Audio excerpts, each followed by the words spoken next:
Good morning, welcome back to another brand new vlog.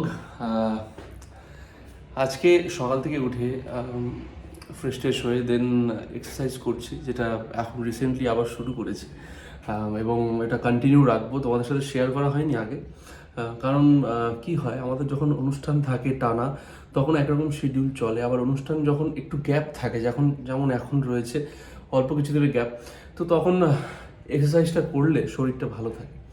এবং আমি পুরোপুরি কন্টিনিউ করার চেষ্টা করছি এবং সিরিয়াসলি কন্টিনিউ করার চেষ্টা করছি। জাস্ট ফ্রি হ্যান্ড এক্সারসাইজ, কোনো একেবারে বিরাট কিছু নয়। হ্যাঁ, মানে শরীরটা যাতে একদম ঠিকঠাক থাকে, আমার মনে হয় প্রত্যেকের সকালে উঠে করা উচিত এবং এটা কমপ্লিট করে আমি রেওয়াজে বসবো। তো যাই হোক, সবাইকে জানাই যে শুভ সকালের অনেক অনেক অনেক শুভেচ্ছা। এবং দুদিন তোমরা ব্লগ পাওনি, অ্যাকচুয়ালি আমি ব্লগ স্টার্টও করেছিলাম। বাবাকে গত পরশুদিন আমি এইমসে ডক্টর দেখাতে নিয়ে গেছিলাম। তো সমস্ত চেক আপ হয়েছে, বেশ কিছু টেস্ট করতে দিয়েছে চোখের জন্য আর কি, চোখের অপারেশনের জন্য বেশ কিছু টেস্ট, ইসিজি, নানান রকম ব্লাড টেস্ট, সুগার, এগুলো দেখে নিতে হয়। তো সেগুলো সব করতে দিয়েছে আর কি। তো সেগুলো শনিবারে আসবে করতে, রোববারে রিপোর্ট দেবে, আর মঙ্গলবারে বাবাকে আমি আবারও নিয়ে যাবো এইমসে। কারণ যিনি ডক্টর দেখছেন উনি মঙ্গল আর বৃহস্পতিবারই বসেন ওখানে। তো মঙ্গলবারে আবার বাবাকে নিয়ে যাব এবং দেন দেখার পরে অপারেশনের ডেটটা দেবে।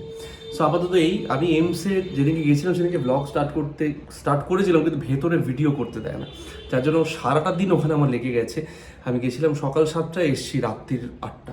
তো সারাদিন ব্লগ করতে পারিনি, যেহেতু ভেতরে ছিলাম, এইমসের হসপিটালের ভেতরে ছিলাম। যাই হোক, তো আজকের দিনটা এভাবেই শুরু হলো। দেখতে থাকবো আজকের ব্লগটা। বাবা কলকাতায় চলে গেছে, কারণ আজকে বৃহস্পতিবারে বাবা কলকাতায় যায়, নিউ মার্কেটে যায়। তো আমি আর মাই আজকে বাড়িতে। এই কদিন প্রচুর মানে খাওয়া দাওয়া গন্ডগোল হয়েছে।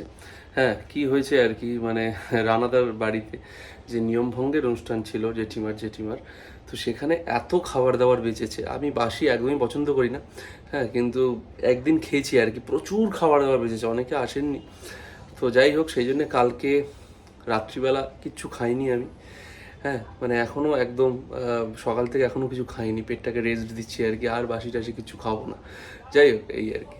ডাব এনে রেখে গেছে, ডাবটা খাবো। আরেকটা রোজকার কাজ হলো ভেপার নেওয়া। এই ভেপার মেশিনটা আমি কোভিডের টাইমে কিনেছিলাম, ঠিক আছে।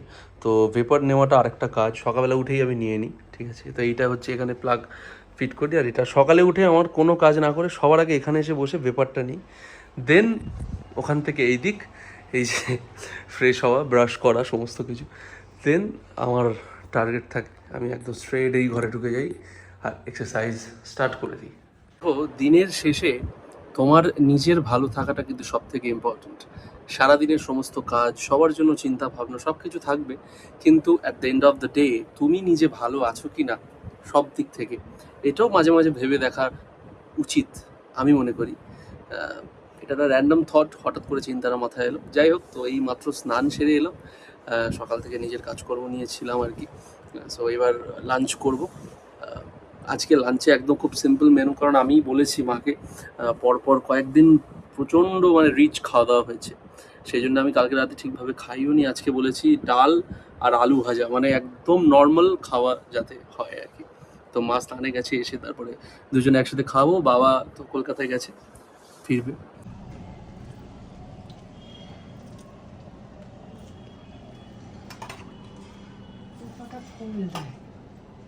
এই গাছগুলো,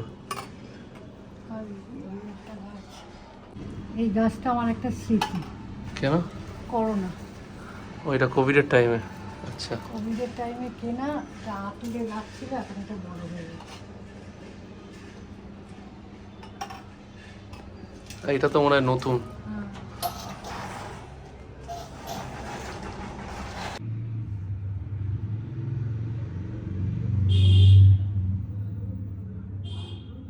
ও, এই যে পুজোর সময় তোর সঙ্গে ঘুরেছি, একটাও প্রোগ্রামে একটাও শাড়ি বানাতে পারিনি। পুজোর শাড়ির ব্লাউজ এখন বানাতে দিতে যাচ্ছ? পুজোয় তো কুর্তি পরেই কেটে গেছে। আচ্ছা, আমি এখন 2 ব্যাগ নিয়ে বেরিয়েছি। বুঝলাম।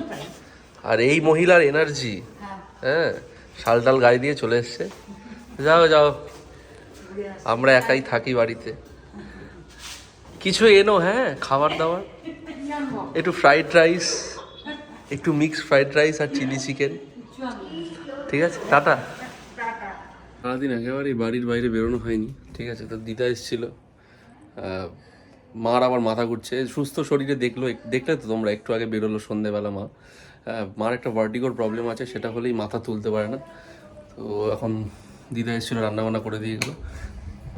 মার একটা সমস্যা আছে, ভার্টিগোর সমস্যা, একটু আগে দেখলে সুস্থ শরীরে বেরোলো, এখন শুয়ে পড়েছে আর মাথা তুলতে পারছে না, তাই তো? কি হয়েছে, কি সমস্যা?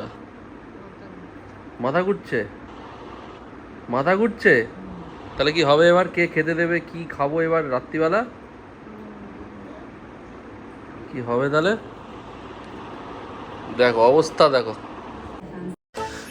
দেখো দেখো, মায়ের শরীর খারাপ আর বাবা খাইয়ে দিচ্ছে, আর আমি লুকিয়ে লুকিয়ে ভিডিওটা করলাম। তখন আমি ডিনার করতে বসেছি, ঠিক আছে।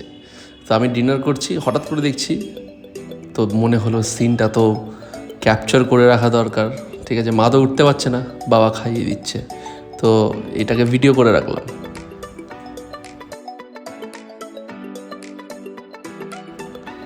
ভালোবাসা দেখেছো?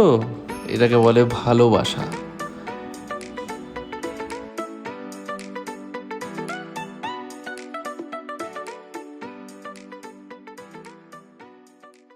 Finally good night.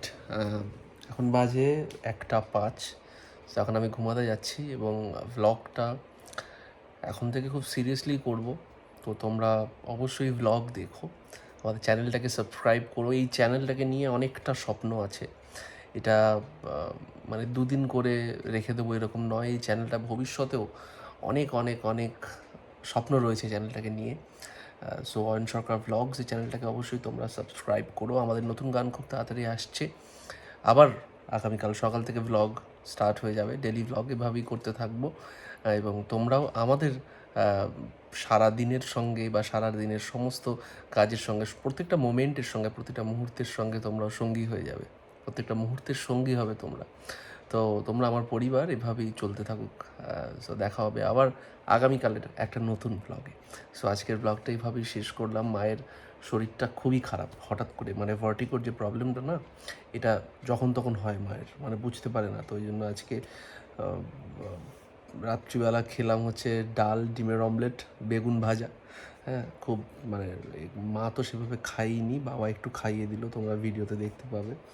তো এইসব আর কি। তো এখন ঘুমিয়ে পড়বো, কালকে সকালে উঠে আবার শুরু হবে নতুন blog. Till then tata, take care, good by.